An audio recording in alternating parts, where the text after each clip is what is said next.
Now, without further delay, I would like to open the stage for our wonderful speaker, Dan Gallagher. Dan is the head of partnerships at HubSpot. In his current role, he works with hundreds of VCs, accelerators, incubators, and other startup organizations in order to provide entrepreneurs with coaching, guidance, and access to tools that help founders scale and grow their business. Dan previously led the community partnerships team for Capital Factory, the largest venture accelerator in Texas. He has also served as the founding member of a startup where he was responsible for leading business development and sales efforts.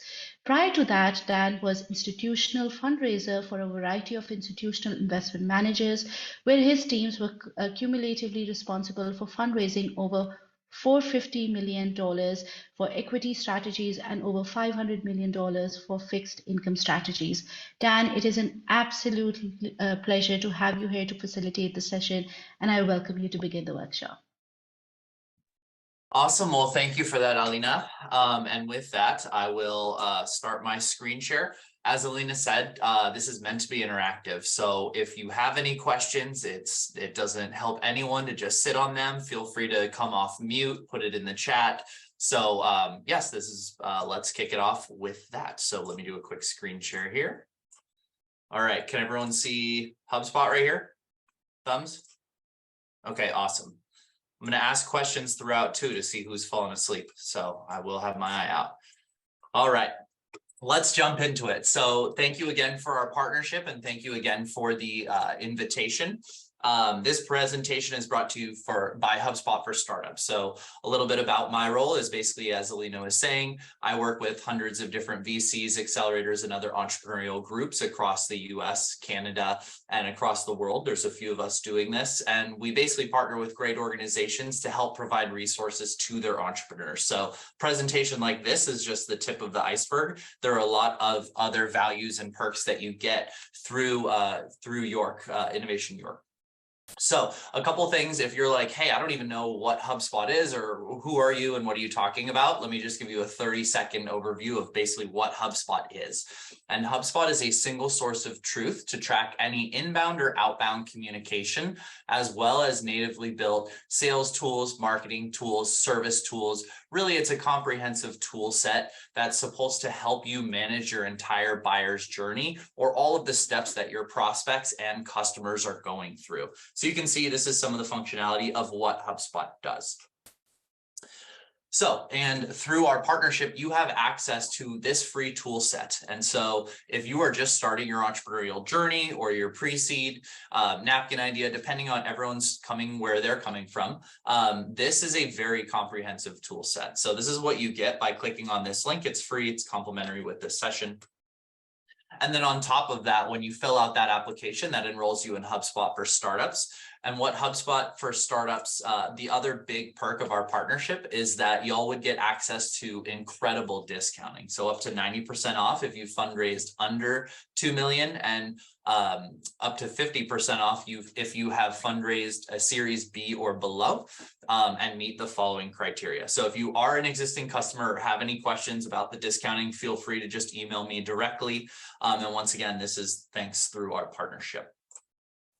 So as Alina had mentioned, I had already kind of covered my background, but I'm working with lots of different VCs and supporting their entrepreneurs as they are going to market. And so what are we going to talk about today? So we're here to walk through the sales foundation. So what are the things that we need to know as we begin setting up a sales process and scaling? So we're going to talk about a few things here. First, we're going to start off with the buyer persona. We're going to walk through how the buying experience has changed over time and how we can adapt to that. We're going to walk through what a buyer's journey is and what your buyer's journey can look like.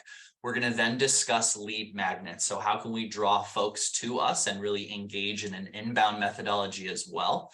Then we're going to switch gears and start talking about sales, the 7 steps to sales. If you're already running a sales process and have some customers, we're going to talk about how you can evaluate your past deals to make improvements for the future. And then overall, once again, I'm sitting in a privileged position of working with hundreds of VCs who are working with thousands of startups. So there are common things that founders, common mistakes that founders are making that I'm going to try to help, avoid.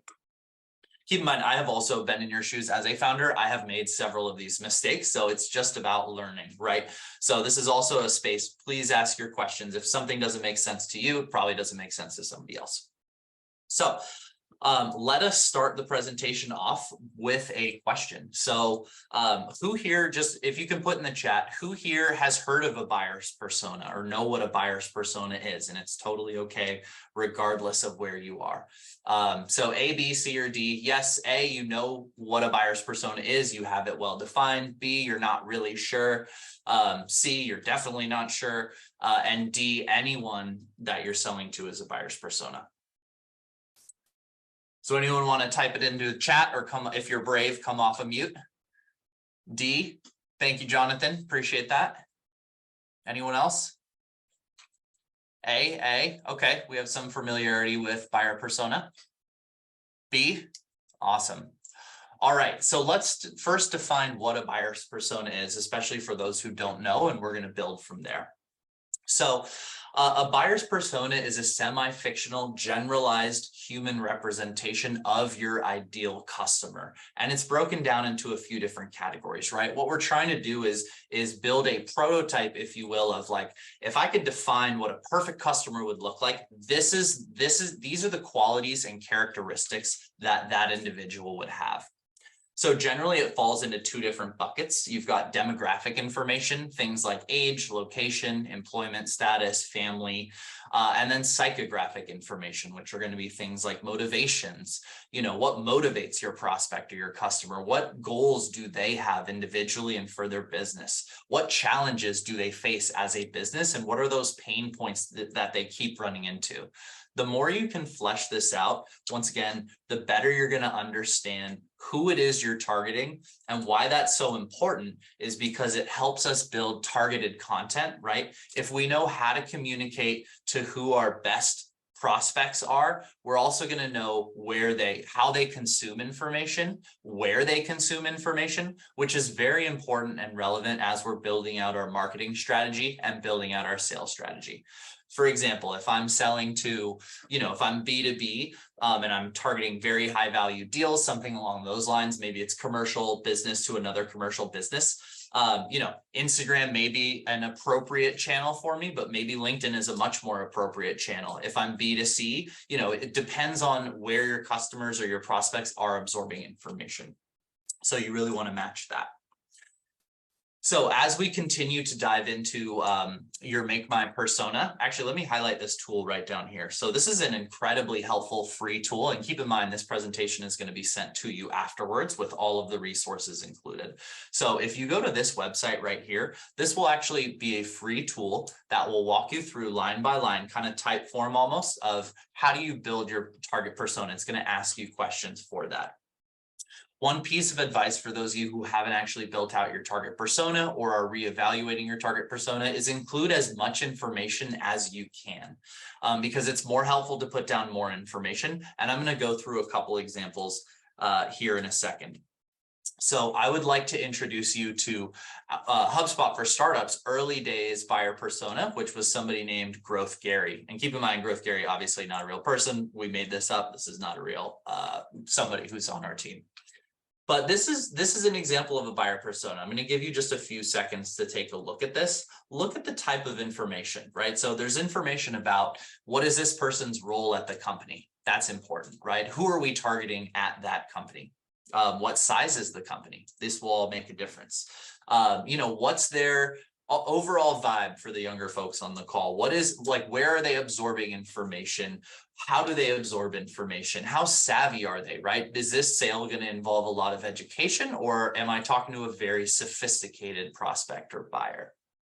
And then you'll also notice a few other characteristics that are a little unique here, like read and loved the 4-Hour Workweek. I don't know if anyone here has read the 4-Hour Workweek, but there's kind of almost like a cult personality around Tim Ferriss and, the 4-Hour Workweek. So it gives you a little bit of a sense of who this person is.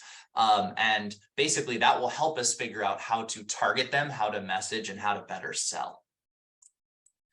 So As I'm talking about buyer's persona, I'm going to ask if there's any questions in a second, but if you're confused as to even where to start, think about your product or your solution or your service, whatever it is that you're going to market and offering, and think about who is going to get the most amount of aggregate value from whatever it is you're offering and target them, right? So whoever is feeling your pain point that you're solving the most, that is likely your target persona.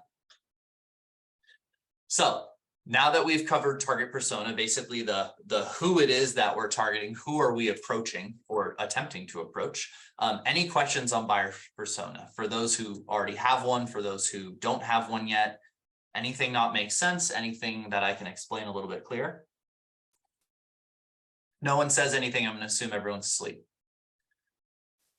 Oh, a couple smiles there. Penny's giving me a smile. Thank you, Penny. All right, no questions? All right, everyone must be hungry, ready for dinner. All right, let us dive into and now talk about how the buying experience has changed, right? We've talked about who it is we're selling to. Let's talk about how that buying experience has changed. So for those who have been in sales for a while, the buying experience has absolutely evolved over time. One of the biggest things that's changed the buying experience is the internet, right? The internet has revolutionized everything in our lives, and that includes sales and marketing. So maybe this isn't the best example, but who here has bought a car maybe 10 plus years ago, right? If you had bought a car 10 plus years ago, the process may have looked something like, you needed a car. You became aware that you needed a car. You may have seen an ad on TV or on a billboard in your neighborhood. And so you'd go down to the car dealership.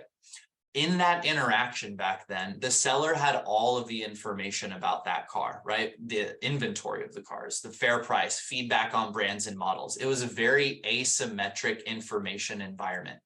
But that asymmetry in today's landscape has pretty much disappeared across almost all industries, right? So extending out on that car metaphor, buyers now have Carfax to get the accident history. They can access pricing information with Kelley Blue Book and other sorts of resources, and they can aggregate that information across the entire nation, right? They have a big pool of information out there to become educated. So your sales or your prospects are more educated now and are coming more prepared than ever before. On the second piece there, for those, to use another example too, for those who have an ad blocker on their computer, right? Folks are getting a lot better at blocking out those interruptive sales techniques, right? If someone calls, I may see it listed as spam on my phone, or I'm just going to block them completely. So we have to get better at figuring out a way to engage with them to get that sale. And then lastly is the buyers have heightened expectations around an interaction with a company or with you as a seller, whatever you are selling, right? Like use an example of Amazon, right? Fast shipping, easy returns, excellent customer service are really the standard today. And so we have to adapt to that changing environment. So what I have here is an image. Basically, this is what an old customer journey could look like before the internet. So you can choose an industry, fill in the blank here. Maybe how business used to be done. You'd attend an industry conference, you'd exchange business cards, you'd meet somebody, you'd say, oh, okay, great. I met a prospect, I met a potential client, whatnot. You'd then go back, you'd do your follow-up, maybe make some phone calls, line up a sales call. If there was interest there, you would engage in an on-site meeting, purchase, happy customer, right? Now, this is how that process used to be. If you notice, let me go here and actually let me ask a couple questions. Does anyone notice anything about this diagram here? What does it not include, or what do you not see in the sales process here? It's no trick questions or wrong answers, but that's okay. We're still shy. All right. So what we're not noticing here is the internet, right? In-person interaction. Awesome. Thank you for the contribution. Yeah. So what we're not seeing is this is a very linear experience, and you're going to notice this very acutely in a moment here. So let's talk about how sales and marketing have evolved, right? So a better go-to-market or GTM strategy is going to be something called the inbound methodology, right? So within the last 10 years, that's what I'm going to refer to as the modern buyer. We want to now approach an inbound and an outbound methodology. So most people are familiar with outbound methodology, right? Making sales calls, outreaching, right? So it's outbound, me going to them. What we want to build is inbound channels as well. So an inbound methodology is basically the switch from us knocking on people's doors to people knocking on our door. And you might say, well, of course, that sounds amazing. How do we do that? Well, how we do that today is by creating helpful, relevant, and timely content and deliver experiences tailored to them, right? So to further down what I'm talking about, we can create content or do things that add value to your prospects in their buyer's journey. Okay, I'm going to go through a couple of examples there, but our goal is really to form connections with our prospect that our prospect is looking for. So once again, instead of us going to them, they're going to come to us by saying, hey, I have questions about something. I need things answered. That's how we can add value to them. And then there are plenty of different forms in which we could do that. So let's take a quick look at like what a buyer's journey might look like more so today. So a couple of differences versus the last diagram that I showed. There are a lot more interactions, right? A lot more touch points. I think there's an average of about 12 touch points in B2B before a sale is actually completed. And that is up quite a bit from the past, right? The other thing that we're going to notice here is that some of these touch points, and this is key, some of these touch points are scalable, right? So it doesn't involve, if you look at the last diagram, all of those touch points, a sales call is a one-to-one activity. It's one of me talking to one prospect. If I write a blog article, that blog article can be read by thousands, right? It's an evergreen piece of content. It is always helpful, right? Same thing with a webinar. Content download. So if I have like a white paper or a checklist, or I'm going to cover what some of these lead generation strategies are in a bit, but basically these are ways that I can get folks to say, hey, you have knowledge that I want. I'm researching my problem right now. You're helpful to me now. I'm going to remember you down the road when it's time to purchase because I already have a relationship with you, even if it's a one-to-many relationship. Okay, so we're really talking about how we can start to generate leads at scale. The other thing too that's really helpful here is this is one seamless experience, right? It's a single brand experience. Each time this is a prospect coming to you and interacting with your company. So as you go and you're building and scaling your company and building out your buyer's journey, I want you to think about what are the different places or times that I am interacting with my prospects and my prospects are interacting with me. Okay, any questions on this so far? So far, so good? Okay. All right, so that is what an example buyer's process or buyer's journey could look like. Now let's put ourselves in the buyer's shoes or in your prospect's shoes. And this is pretty much going to be across almost every single industry that I can think of. And please challenge me on that if you have an industry you think this doesn't apply to. But just in the process of people saying, I have a problem, I need to find a solution to it. What are the solutions out there? And that solution, once again, can be a service, it could be a product, it could be whatever you're going to market with. So this is basically the basic steps that they're going through, and I'm going to break these down a little bit more. So first off is the awareness stage. And what is your prospect doing in the awareness stage? Well, they're starting to feel the pain of not having a solution, right? They know something isn't right. They know they need to do something different. So there may be a trigger moment in their business where something breaks, or they may become aware and say, oh, wow, I didn't know there were those solutions out there. But really what they're trying to do is they're trying to do research to understand and better frame their problem to figure out what it is that's, happening. And I'll give an example to this in a sec. The consideration stage is when your prospect has been doing some research and they're starting to consider and compare alternatives and understand what options they have. So they're still analyzing the problem and figuring out what features, functionalities that they need in order to actually solve the problem. And then decision stage is when they've decided to move forward with a new solution, method, or approach. So they're starting to compile like, okay, I've decided I want to go this route. What are the vendors, solutions providers, whatever the industry may be? Who is it that's going to be the company to solve my problem? So if I'll give you a quick example. Let's say that I am moving from New York to Toronto, right? Actually, let me give a better example. I'm moving from New York to Dallas, somewhere that's bad transportation, good transportation to bad transportation. So if I'm moving from New York to Dallas, I need to think about how I'm going to get around. So I'm becoming aware that when I'm in Dallas, that I have a transportation problem, right? So I need to research, okay, what are the ways to get around Dallas? How can I do this? Well, I can ride a bus, I can get a bike, I can get a car, yada, yada, yada. I'm going to think about my personal experience. Maybe I have kids and I like to haul wood as a part of my role or something like that. It's important to me to have space. Okay, so that eliminates, a bike, and I've decided that a truck is actually going to be the solution for me, right? So I've considered what I can do: bike, car, truck. I've decided truck.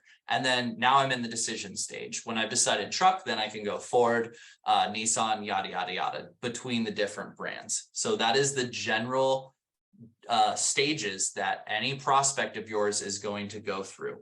Okay, so this is all going to tie together in a second, right? So if we know that every single one of our prospects is going through these three same steps, we can then think about, going back to my previous slide here, of how can I add value when they're going through the awareness stage, when they're going through the consideration stage, and when they're going through the decision stage. To say it in more salesy language, how can I convince them that my company and my solution is the right outcome for them as they go from stage to stage? Okay, and this is where lead magnets come in to play. So I'm going to pause there before I talk about lead magnets. Any questions about awareness, consideration, decision stage? Anyone want to mention their business and talk about how that would apply to their business? Or do we want to keep hear me speaking? I'll break up my monologue with some water here. Maybe it's water, maybe not. Anyways, all right, let us continue on. So let's talk about lead magnets, right? So we're talking about how can we add value during the buyer's process and buyer's journey, right? Given the stages of awareness that they're going through. So let me kick it off. So what is a lead magnet? Basically, a lead magnet is something that you or your business has of value to offer to a prospect who is going through the buyer's journey. So using that previous example, if I'm moving from New York to Dallas, I'm also going to need to transport all of my stuff. So once again, using that linear or in that line of the journey, if I'm a moving company and I write a blog article about things to think through before moving, that's an example of an evergreen asset that I could use as a lead magnet. A moving checklist would be another example, right? So I'm in the awareness phase of saying, oh, I got to move. I have a problem. I need to figure out how to get all my stuff from point A to point B. I'm doing a little bit of research, right?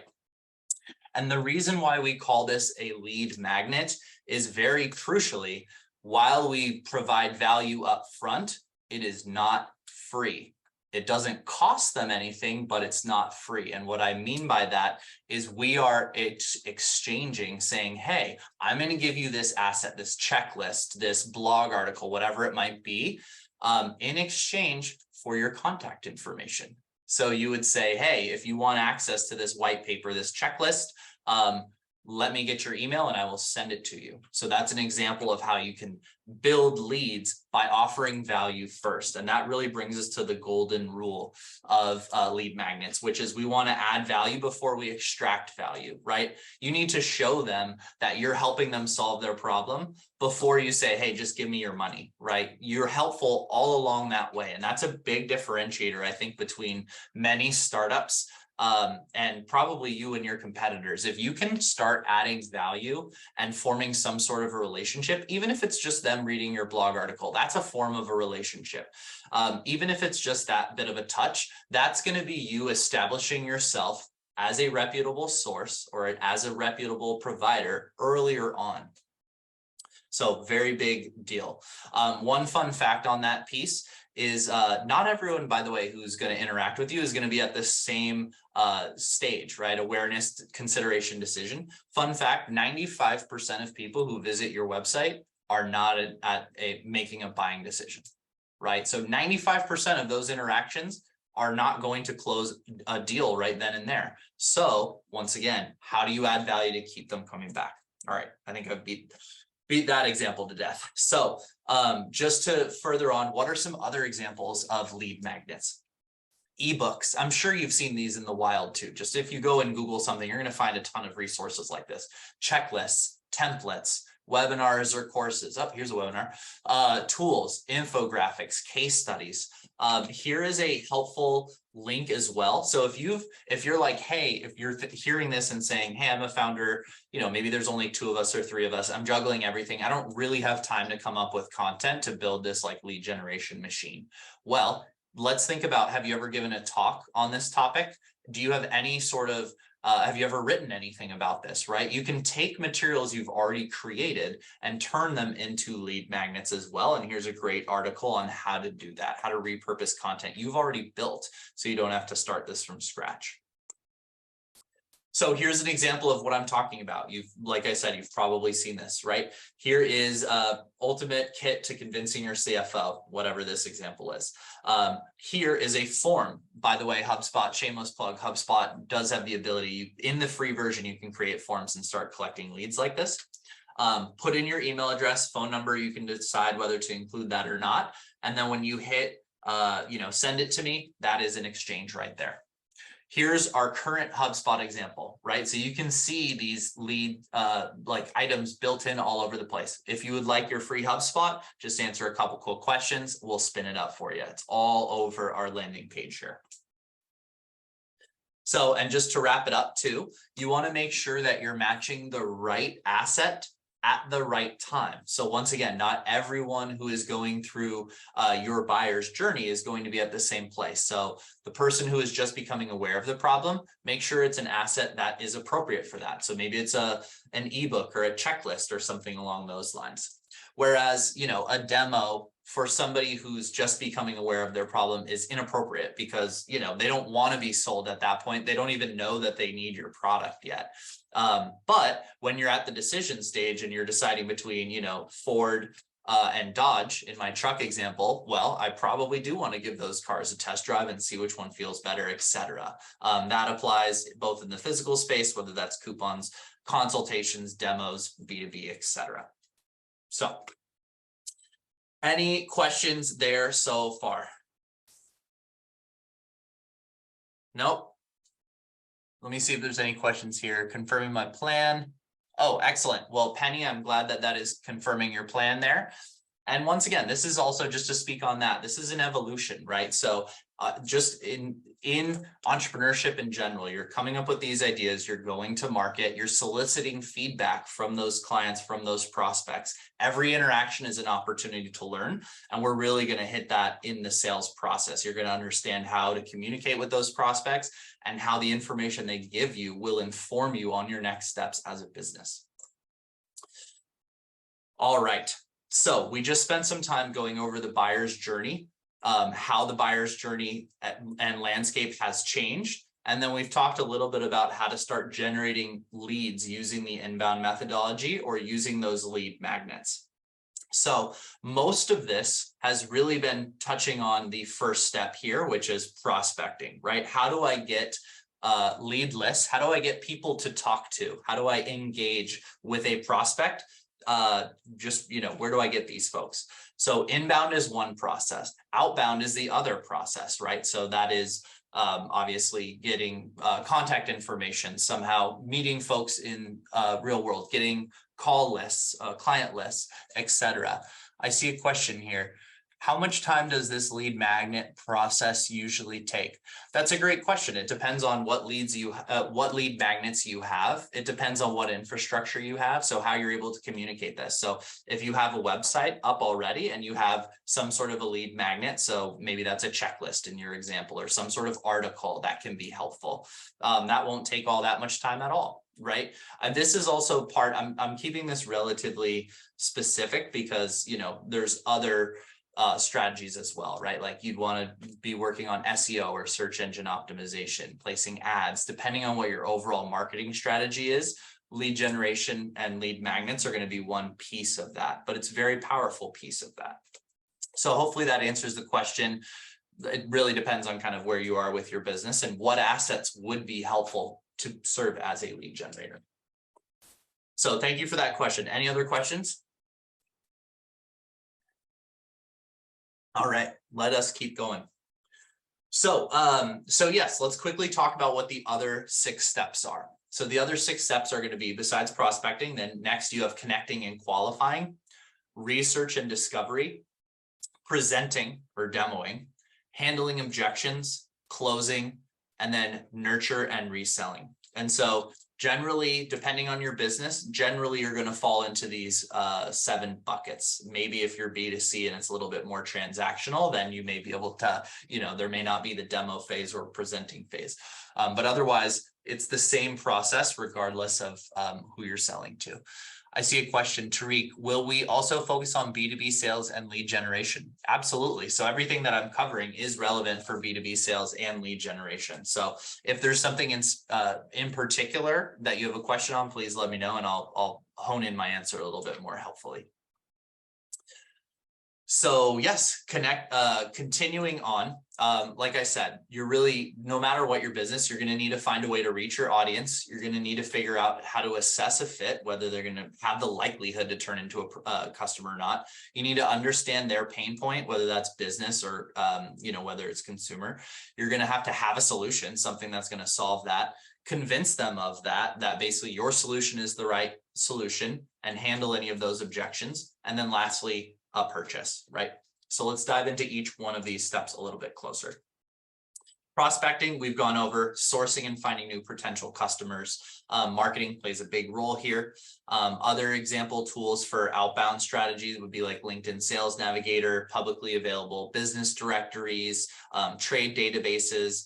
Either way, the goal here in prospecting step, and marketing plays a role, as I said, is really just to build a list of leads that you or your sales reps can start having conversations with and start engaging with.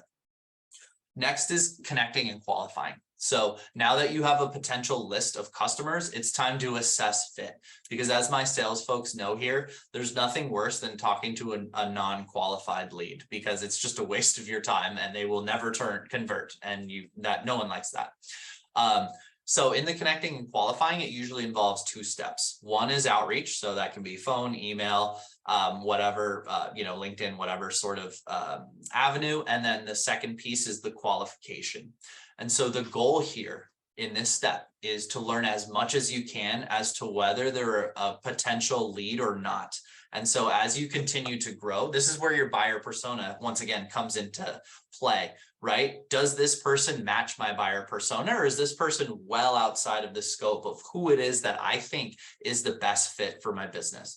So on one hand, you don't want to necessarily be married 100% to your buyer persona, because, maybe as your business continues to evolve, you may see another fit, and there may be another channel or another persona that actually is a better fit for your business or however your product evolves. But at the same time, if you have 10 buyer personas, then you're really just selling to anyone and you're not being specific in who is the best target fit, right? So you want to quickly hone into who you think is the best fit. That's informed by the buyer persona. The second thing, another piece of advice here, is you want to standardize your questions. This could be for the qualification as well as for the research and discovery. So in research and discovery, what our objective here is to learn what their business pain point is. Also, a few other questions like, do they have budget set aside to solve this problem? Are they the decision maker? There's lots of different methodologies for questions you can ask, and we'll cover that in a little bit. But the goal here is really just to understand in the steps 2 and 3, is there a potential fit here? And what is the pain point of this business? And can we solve it? So at this point, your sales team really needs to understand what the prospect's challenges are, needs are, goals are, etc. Because as you move on to the next stage, which is presenting, you want to build out a tailored presentation, especially depending on what your business is. At minimum, you want to deliver a tailored experience. And so when I say tailored experience, that could even just be a tailored email targeting, but targeting, once again, based on the information that you have about them. So another shameless plug for HubSpot, you can use information to your advantage. Tools like HubSpot and other sales and marketing software will inform you automatically of certain things like how long a prospect has visited your website, how many pages did they view on your website, did they download any of that content or engage in that information lead magnet exchange that we were talking about. If you have an email newsletter and there's a certain call to action or radio button, did they click on that? So that is going to help inform you once again if this is a qualified person, right? If I've sent them, let's say 5 emails and they haven't opened up a single one and haven't engaged with me in any way, probably less likely to close than somebody who has opened up every single one of my emails, is asking questions, is engaging with me, etc. So continuing on, now we're on to the presenting piece. So this is the time to show potential customers how you're going to help them achieve their goals and overcome that current pain point. So you're translating your solution into terms that your potential customer can understand. Remember, the most important thing is for them to understand how you will solve this problem, not for you to showcase whatever it is you think is the coolest thing about your product or service. It's really to hear what they need and to translate that. The better job you can do that, the better you will be at sales. Next is handling objections. So once again, on the piece, the best salespeople are listeners, are amazing listeners. Listen closely to the questions that your prospects will ask and see where they express hesitations. And it's fair to challenge them a little bit here. You need to understand, what is it they're actually objecting to? Why are they still not comfortable with moving forward? It could be, is it the cost of your solution, the onboarding process, some sort of term? What's important, once again, is to get to the real reason why they feel like there is not a fit at this point, or any sort of concerns that they have. Another piece that is important to understand, and seems a little counterintuitive here, but if you're giving a presentation demo, you're engaging with a prospect and they're asking you no questions, you're getting, basically there is no feedback, they're not really engaging with you. You may think like, oh, they don't have any questions, perfect, they love it. Like, hearing objections can actually be a good thing, because that means they're starting to actually think about what it means to implement your service, product, whatever, into your business. If you're getting asked challenging questions, that's a good thing.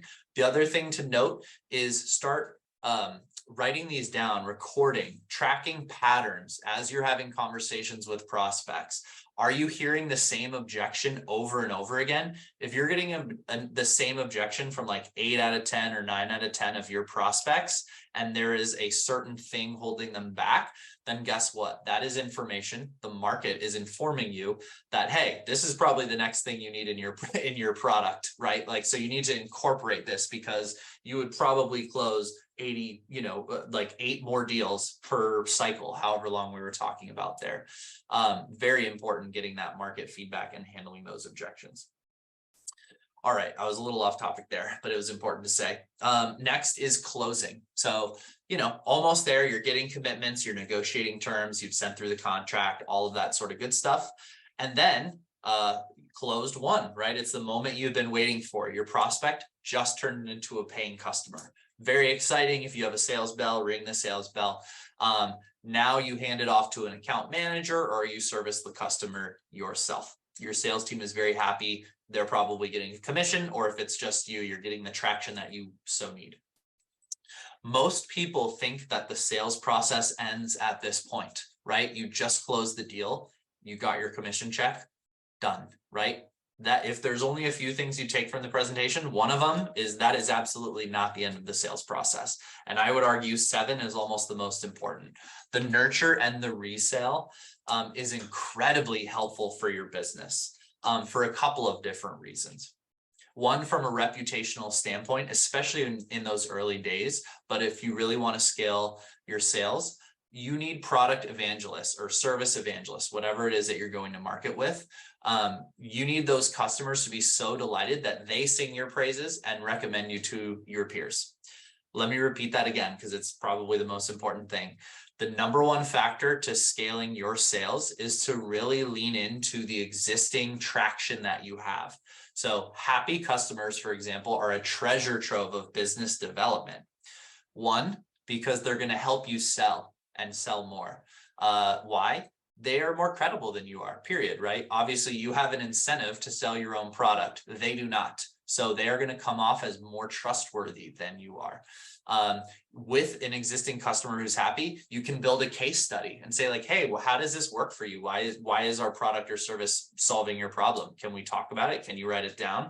Can we basically, what you're getting at is, can I turn this into an asset? Can I turn this into a lead magnet? I have one happy customer. I get a written response of why it's been working. And guess what? Here's an example. Here's a lead magnet now. You want to hear how a customer similar to you had a great experience using us?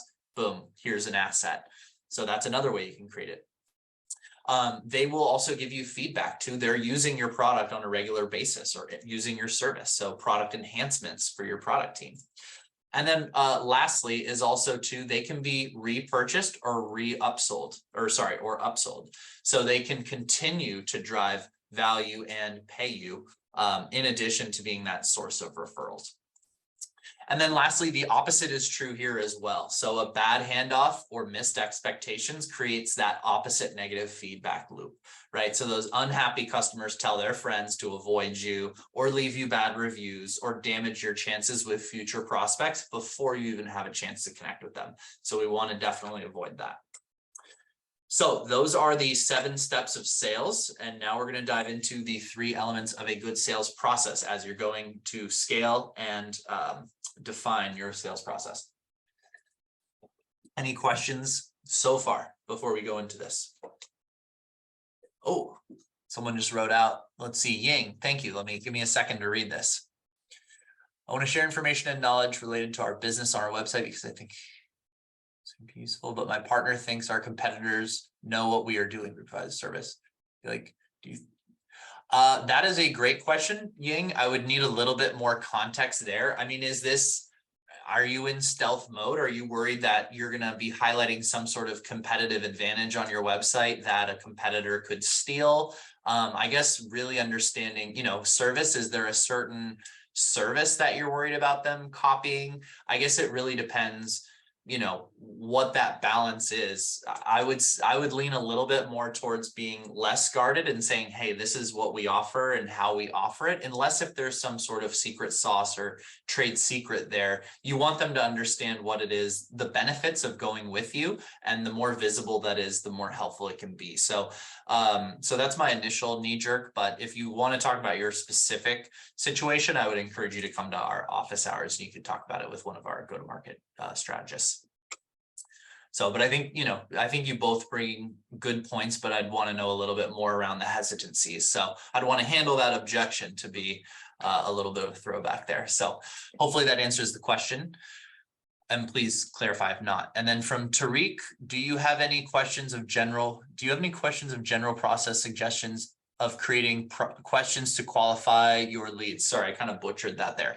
Yes, absolutely. I can send you an article as a follow-up around that of basically how should you think about standardizing your qualifying questions, if I understood that correctly. So what are some of the baseline information that you need to assess whether they're qualified or not? It looks like that is what you were asking for. Perfect. Okay. All right. Any other questions? Thank you for the engagement. All right. Awesome. Everyone must be saving all their questions to the end. We'll see. So, all right, let's move on to the 3 elements of a good sales process. So once again, as you're going through and you're building out your sales process, you're figuring out, how to build out that pipeline. So if we're thinking about our 7 steps, right? As you're building out those 7 steps, here are a few things to just keep in mind for general sales process. The first thing is, as you're building out a pipeline, to make sure that your deal stages are factual and inspectable. So what I mean by that is that as I'm having conversations, I've qualified them. You want to have binary, like your pipeline be relatively binary. So for example, have I had an appointment with them? Is an appointment scheduled for a phone call, right? Or a discovery call, whatever you want to call it.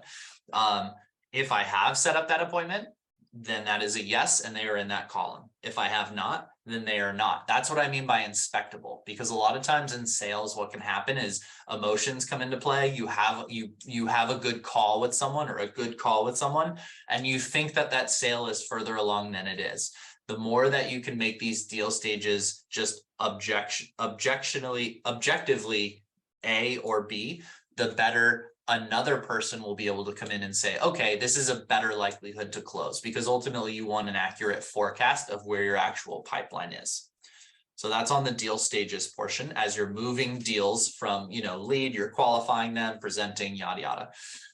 The second is to match the way that the buyer likes to purchase. So if we think back to that squiggly buyer's journey, right? I want to match how my buyer likes to purchase.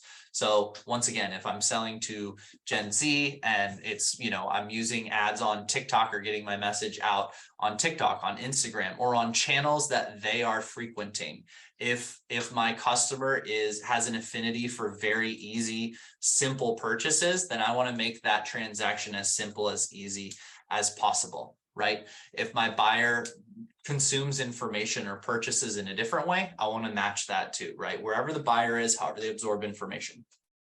And then lastly is educate, don't sell. No one likes to be sold to, as they want help though, when they're becoming aware of their problem and they're considering their problem, right? They want you to be that resource. They want you to help solve their problems. So you want to try to help solve their problems, not to sell to them. Okay. And so I've hinted at this a little bit. The difference between, we've been talking about sales process right now, and what a sales process is, just to be super clear, is it's those specific steps that we are employing to close a new customer, right? So it's taking them, it's creating pipeline, and it's moving them through that pipeline. A sales methodology is the philosophy that we employ as we are selling. So this is easiest to explain with just a couple examples, right? So if I'm communicating, and maybe Tariq, this ties into part of your question. If I'm communicating with a prospect, then I can use a couple of different ways to communicate with them. So I can take a challenger sale approach, which if anyone's read that book, there's a great book on the topic. Basically, you're teaching your prospects about those business problems, but you're also not afraid to push back and challenge a little bit, push back to your customer and really challenge their assumptions and challenge, right, those objections. So it's being a little bit more forceful. That's a little bit more, you can read, like I said, the book. That's what the challenger sale is mostly about. Consultative selling approach is taking a little bit of a different approach, which is basically where I was talking about. You establish yourself as the trusted advisor. You're basically helping them figure out what problem it is they need to solve. And you're thinking about yourself as more of a consultant or an extension of their team rather than that challenger approach.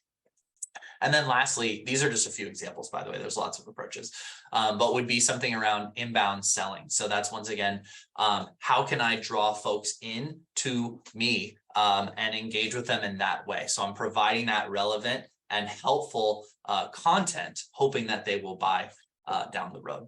I see a question. Oh, not a question there. All right. Thank you, Jonathan. Appreciate you attending. And once again, we'll have the recording if you want to listen to the rest.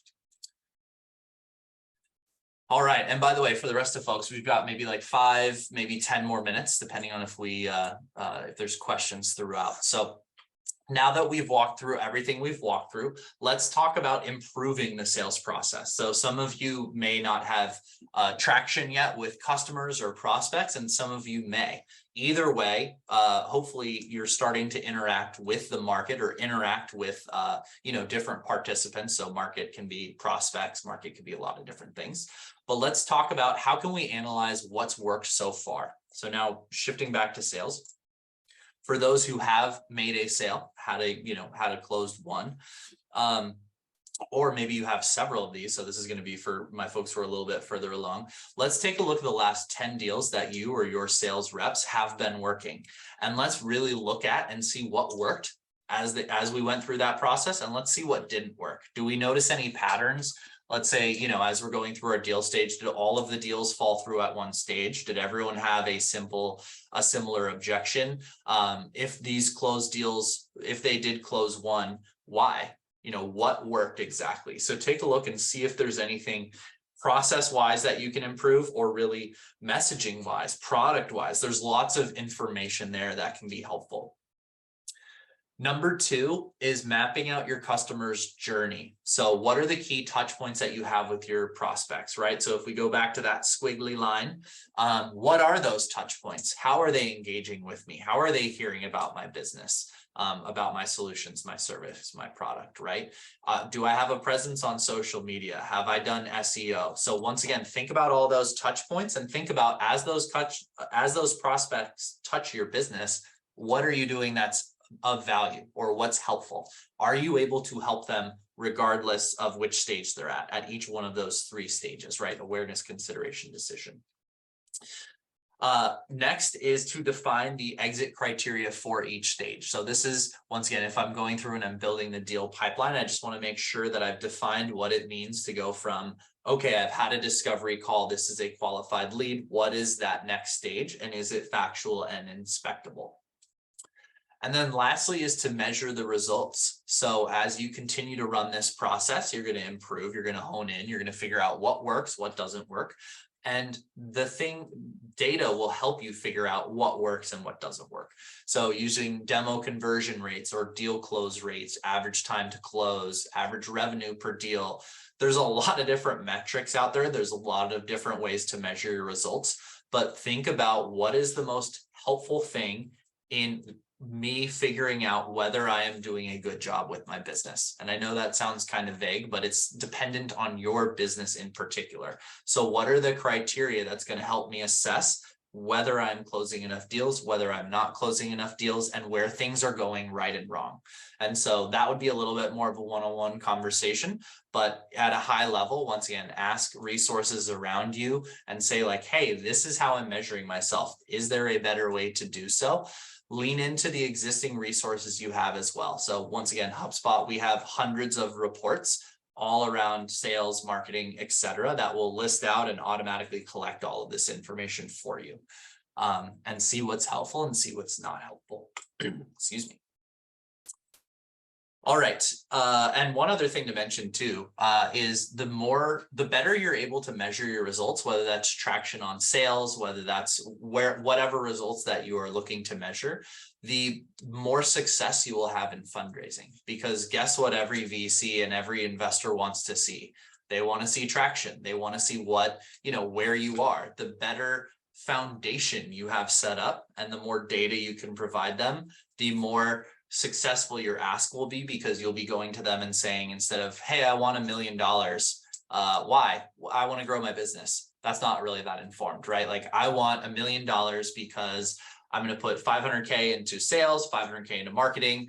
I know that for every dollar I spend on marketing, I get $1.21 or 21% return on that spend through these three different channels, through my LinkedIn, through my Google, and through Facebook, right? You could actually see that ROI flow through. So then that VC is saying, instead of, oh, this is unsophisticated, saying, okay, if I invest here, they've already proven that they've got, something that can generate money quickly. That's what they're looking for, right? What is something that is going to reach profitability? And if you can already show that you have the traction for that, it's very compelling.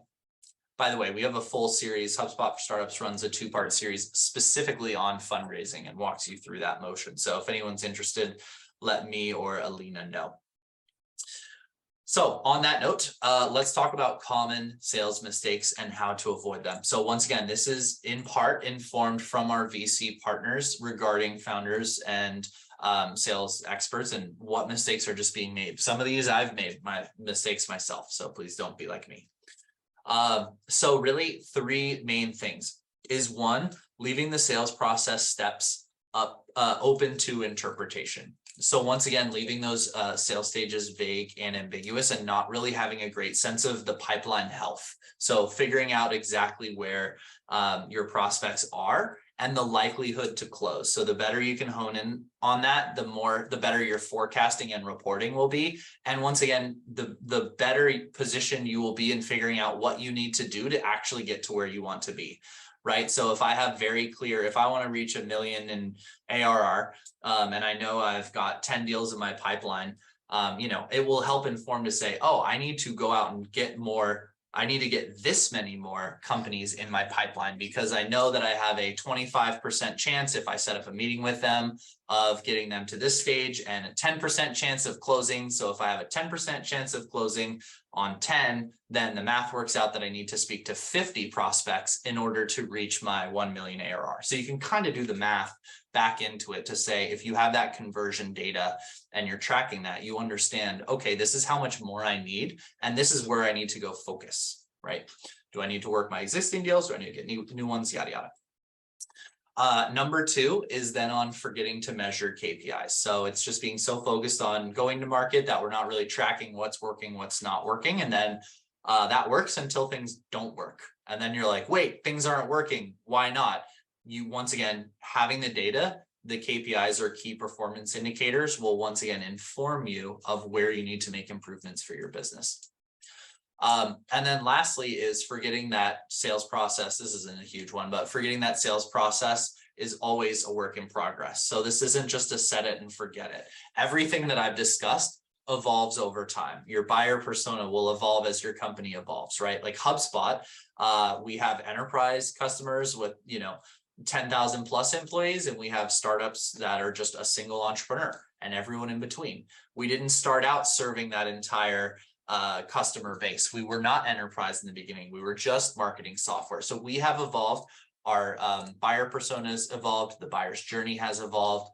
All of that sort of stuff has evolved over time. So just making sure that you're adapting and evolving with your environment as well. Let's see some questions. Oh, interested in fundraising. Yes, that is our most highly desired and requested topic. And you actually get a free fundraising version of HubSpot as well by participating. So I will follow up with y'all, or Alina will follow up with y'all. I'll get y'all included in our next session for that. So that is really it. Here is some of extra resources. So here's a content library that we have. So toolkits, tutorials, templates, whatever it is, broken down by category. So if you need help with SEO, we're going to have a toolkit on how to do SEO, blog, everything that I've talked about and plenty more. Here it is in video format. Everything I've covered is free. And hopefully that was helpful. So with that, I will see, do we have any questions? All right, thank you so much, Dan, for that. We're opening the floor for questions, so feel free to drop your questions in the chat or just unmute yourself and ask away. Awesome. Sheena asked a question. Am I on LinkedIn? The answer is yes, and I would love to connect if you would like to, and I will load that in the chat. I have a question for Dan. That was an easy one. I got a question for you, Dan. So so the business that I'm in focuses on a very niche kind of business. So basically carbon trading, any business that generates carbon offsets, right? So we do carbon trading there. So it's a very niche, very interesting, because even though it's very niche, a lot of the people who do buy and sell the carbon credits are not necessarily like experts in them, just because it's not their main process of their business. It's something they just kind of have to do because it's either due to meeting regulatory obligations, or basically they generate carbon credits and they have money sitting around, so they're like, hey, you know what, you might as well cash it in. So it's not exactly people. So like I figured that I want to take the education role, and more like the as opposed to the challenger role, let's say.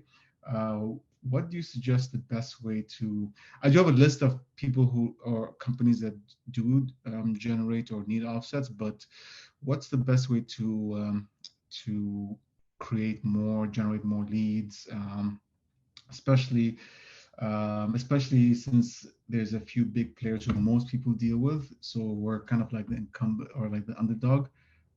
So we're trying to get in there just to like get the first bite of the pie, if you know what I mean, just so to give them a good get a good chance to go and play inside the field where it's already been dominated by bigger players.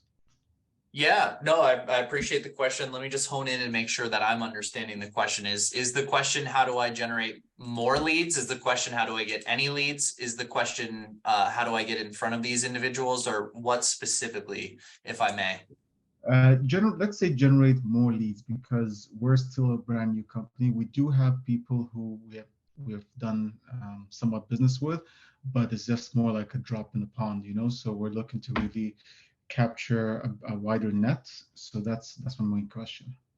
Yeah, absolutely. So I would say starting off one with the buyer's persona. So who is it that you want to generate more leads, right? Like exactly who are those people, and then figure out what are the channels, right? So any sort of aggregate level information. So I'm targeting CFOs at mid-sized companies in this industry, or whatever that is to you.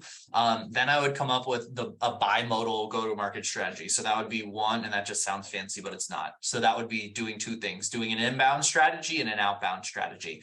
Outbound strategy is basically you're asking yourself, how can I find the contact information or people that I think are interested in carbon credits? So once again, how am I defining that? Are these consumers? Are these this size businesses, or some sort of a profile or pattern that I can use to then hone in on? So once you have identified that, then it's figuring out, you know, where are lists of those people and their information located. So that's like outbound. Then you're emailing them, you're finding them on LinkedIn, you know, yada, yada, yada. Then an inbound strategy is the other piece of that. So if I'm you, and I'm operating only with the limited information I have, but you know, let's say that you want to go after a more consumer base for carbon credits, and you're looking for people who have backyards of an acre or more that would qualify for, you know, a carbon credit of sorts, right? So if you're doing that approach, then I would say inbound. So you can do things like write blog articles using keywords and using SEO, basically blog article about what to think about carbon credits, or using those keywords. And SEO is a different subject, so we can talk, we have a whole presentation kind of on that, but basically build assets that people who you're looking to attract are going to be helpful. That could be, once again, blogs, white papers, whatever it is. If you're looking for a consumer, then focus on how is that consumer, which is informed by the buyer persona, how are they going to absorb information? What, like, is it video format? Is it blog, whatever? And then where are they going to absorb that information? And that's how you could target them. If you're using ads, for example, we run this all the time, and our customers do as well, if you have a really awesome lead magnet. So let's say that you have a blog article, I keep using blogs, but let's say you have a blog article that really well summarizes what a carbon credit is and why it's relevant for your target, you know, prospect. Well, I can then start placing ads that are promoting that asset. So once again, it's then using that exchange and getting that information. So I know that was kind of a long-winded answer. I think you'd be well served to come to our office hours as well. But just to summarize, I would take a two-pronged approach. I would do outbound traditional, you know, sales and marketing to drive those leads. And then second is follow the inbound methodology. So what value can I add? After I've defined who I want to reach and how to reach them, how can I build assets or find ways that I can be helpful to them before they're ready to buy from me? And then eventually that will lead to more conversions and people for you to work through your pipeline. Yeah, no, that was great, Dan. I think like I definitely got like lots of nuggets of knowledge from there. And if I want to take advantage of coming in and on the office hours, would you be able to share that with us on this chat too? Oh, definitely. Yes. Am I still sharing my screen here? Let me go ahead and I will load up the office hours link right now. So here is the office hours link. If you scroll and this is for everybody, if you scroll halfway down the page, maybe a little bit more than halfway, depending on where you are, there's if you're international, we have a time slot every Wednesday for international folks, and then we have a US time slot as well. And so that's where basically someone on my team or myself will actually talk through your specific strategy, and it's more of like a mentor session, office hours, etc. So that is that. Was there another link that I was going to send? Dan, there was a request for your contact information. Oh, sure thing. Here is my email. So that's my email. If you want my LinkedIn is in the chat as well.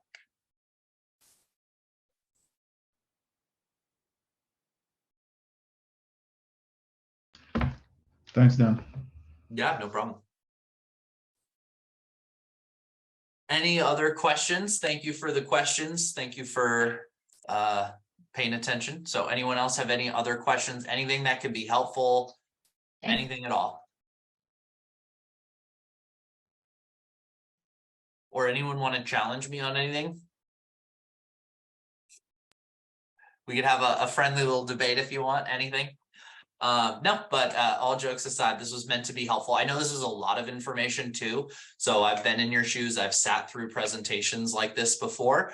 I know that you probably will walk away absorbing 20% of this, and that's okay. So we will have the slide deck ready. We'll have the recording for you as well. And, you know, Innovation York, HubSpot for Startups, you have great resources around you. As a founder, that's probably the best advice I could give, is really understand what resources are around you and understand when it's the best time to tap into those resources. And yeah, leverage your community, because that's the name of the game: investors, customers, yada, yada. So yeah, hopefully this was helpful. And with that, I see a question. What sales were you in the past? That is a great question. So I did sales for my startup, and that was an online recruiting platform. And we were going after both Fortune 500s, less so startups, mid-size and large companies. So led sales and fundraising there. And then before that, I was doing sponsorship sales for Capital Factory and managing those partnerships. So that was a sale as well. And then fundraising. So if you think of fundraising, and I walk through this in the fundraising session, but fundraising is basically a sale, right? You're convincing them, you're selling them part of your company, or selling them part of your whatever asset it is that you have. And so if you approach that with a sales mentality, the fundraising process, you will have more success, because a lot of fundraisers don't do that. So systematizing it. So I guess if you consider, sorry, it's a little rambly, if you consider fundraising as a sales motion, then I did that for about 8 years before those two experiences. Oh, and fundraising info, let me find, and I will follow up with that information. So generally we run these at a program-wide level, as well as for specific founders. So Alina, back to you as well. If there's enough demand from the community and enough people want a private fundraising session, we can walk through that. Otherwise, I'd invite the community to one that we're already doing. Perfect. I have one more question for you just before we go. Yeah, please, Terry. So just a big background that I'm used to doing a lot of B2C marketing and for my previous business, but now my new business is more B2B. Just in terms of your experience there, in terms of I guess we talked a bit about prospect and lead generation, but more on the nurturing side of things, you know. So let's say, you know, if your customers are, I know if they're like in the same city, it's maybe a little bit easier to, like, you know, take them for lunch, because especially with B2B, like, you know, I think that's more the route that I would go. But if they're in a different city or different province, other than, you know, flying in maybe once every few months, what's another next best thing to nurture that kind of relationship throughout the months, especially the slow months? Because for a business that has two high selling seasons, you know, and then the rest of the month being slow season, you kind of want to nurture during the slow season so they're top of mind during the busy season. So what do you recommend during the slow season you can do remotely? Thanks. Oh, I love that you asked that question. So yeah, basically, how do you, once you have some form of a relationship with that lead, how do you nurture and engage with them? The short answer is continue to add value to them. So, you know, let's say you hooked them with a certain asset, you know, an example follow-up, let's say, you know, when they filled out a form, they gave you your information. Now you are sending them, you can add them to a newsletter, right? You can follow up that, you know, them joining your newsletter or whatever that first engagement was, and say, hey, if you found this asset valuable, this also may be helpful. Or if you're thinking about this is something else to consider. So it's basically different touch points of adding value. I think that's the main criteria to think through, is just like, hey, I'm building a relationship with these prospects. What is it that what information do I have that will be helpful to them? Right. So that could be specifically around your business, or just anything else that is going to add value to them in their process. So you know, let's say you have 5 different lead magnets or 5 different pieces of resources. So you're engaging with them. Maybe you did go out to lunch with them. They mentioned, you know, that they need support on another product line that you do or something else that you do. And then keep that in mind and then say, hey, okay, great. I have another asset that I can send you. Or, oh, if you're thinking through those problems, I had another one of my customers just ran into that. Let me send you, you know, a checklist, or let me send you a white paper. Let me send you the process, something that will help you figure out exactly where they were, right? Here's an example of how a customer similar to you solved that problem. So that's another example of ways that you can add value. I think it also depends on, you can customize this to your business. It depends on kind of what you do. You're mentioning like flying in. I'm guessing you have a higher value product or service, because you know, you probably wouldn't be flying in if your ASP or average sales price was like only $100 for each customer. So, you know, figure out, I guess, just different ways of how you can add value before you extract that value is kind of the rambly way of saying that. Okay, no, thanks a lot. I appreciate it, Dan. Yes, yeah, I pieced them all together, and it's very coherent for me. Thank you. Yeah. I mean, and once again, I think it's about, there's lots of different ways. So like in the fundraising session, we talk about creating investor newsletters. So even if you hear a no right now, it's, hey, it's a no right now. That's great. Do you mind if I add you to my newsletter to keep you informed about as I grow, or my traction as I go on, and maybe a conversation in a year or 6 months makes sense. Same thing with a prospect. Hey, we're always creating new resources. You know, last month we just had this thing come out. Would it be helpful if I keep you informed on different updates with my company, or updates on different product enhancements? Would that be helpful? Oh, yes. Okay, perfect. Now I'll add them to a newsletter. I'll add them to an update list. I'll add them to just other ways that I can maintain a relationship with them. Your idea is absolutely spot on. You want to maintain a relationship with them and keep adding value so that when they're in that decision stage, right, like awareness, consideration, decision, they already know you. You've already been helpful to them. You're already, you know, you already have a leg up on whatever other choices they're considering for that. Yeah, thanks. Yeah, that's the idea I was going with. Yeah, I appreciate it, Dan. Thank you. Yeah, great questions. Great questions. How can we, it looks like there are a couple questions. How can we leverage technology and automation to support leads and sales generation? I swear you must work for HubSpot. That sounds like someone planted you in the audience to ask me that question. No, I would say depends on what outcome you're looking for. I mean, once again, like HubSpot is definitely a way to leverage. We are a sales marketing service platform meant to scale, you know, sales, marketing, and service. So we are one solution, but I would just, if your question is basically how do I assess kind of which tools I need, I would give you the advice of starting out with what outcomes do you need? So once again, shifting to that problem and solution mindset that your customers or prospects are, like, what is it that I need to accomplish? What, like, let's just use Tariq's example. I need a way to stay in contact with my prospects after I've had a first call, or I need a way to continue to engage them. Okay, so maybe email marketing. So I need a campaign where I'm touching them regularly, nurturing those leads. So I need an email marketing solution that does this, this, and this. So get to that, being able to define what it is you need, and then figure out if the tool can help you. HubSpot does everything that I've covered and much more in the tool set. There are other tools that do the same thing, obviously, I think at a worse level, but that also do the same thing. So, but yeah, it's important to figure out what works for you and adapt that to your business for sure. All right, any other questions? I see 2 Alina, so I'll turn it over to Alina. Absolutely. Thank you so much. It looks like there was the double feedback. But yeah, thank you all for attending. And with that, when Alina has her situation fixed, I will turn it back over to her.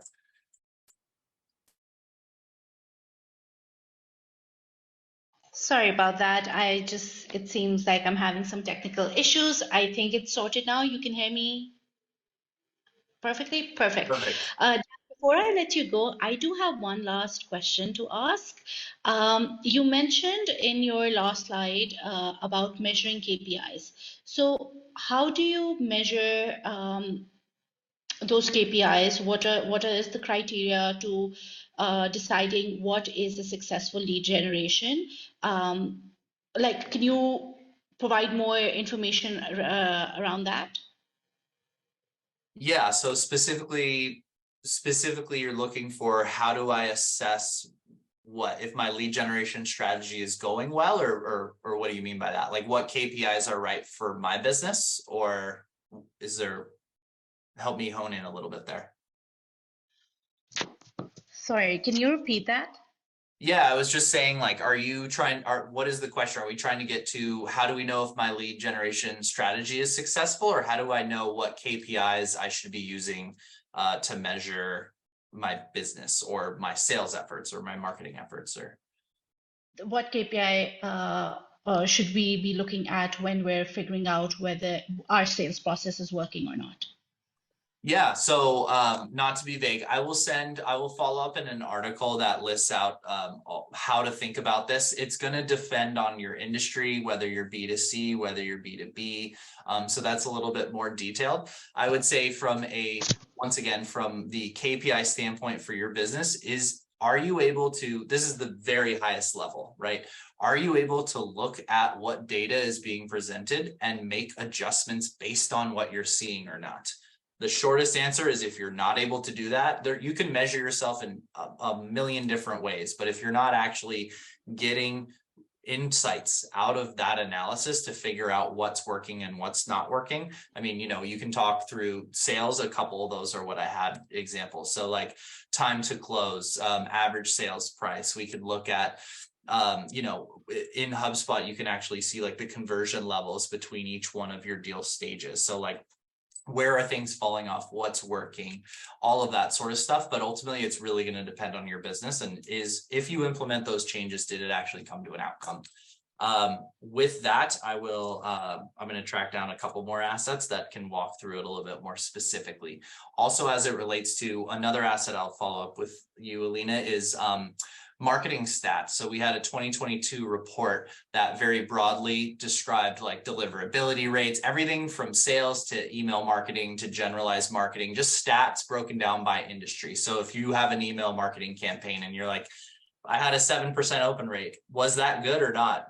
Just things like that to compare yourself to, if that's also what you're looking for too. So. Got it. Yeah, that'd be great. A lot of our founders are looking for those kind of resources. Absolutely.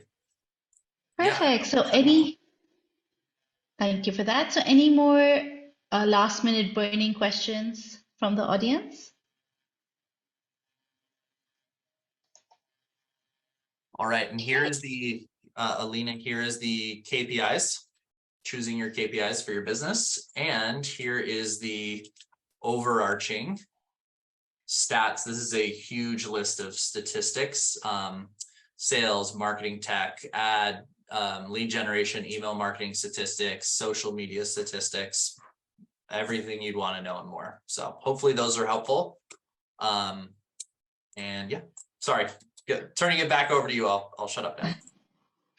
Beautiful. Thank you so much, Dan, for sharing this. And I think with that, we come to an end to our session. Dan, thank you so much for such an incredible workshop. There's just so much that you covered, so much information you provided. Thank you so much for all your insights, for your resources. This was extremely, extremely beneficial. I'm sure all the attendees really value all that you've shared today. So once again, on behalf of Whitespace and the Markham Small Business Center, I thank you for facilitating the session today.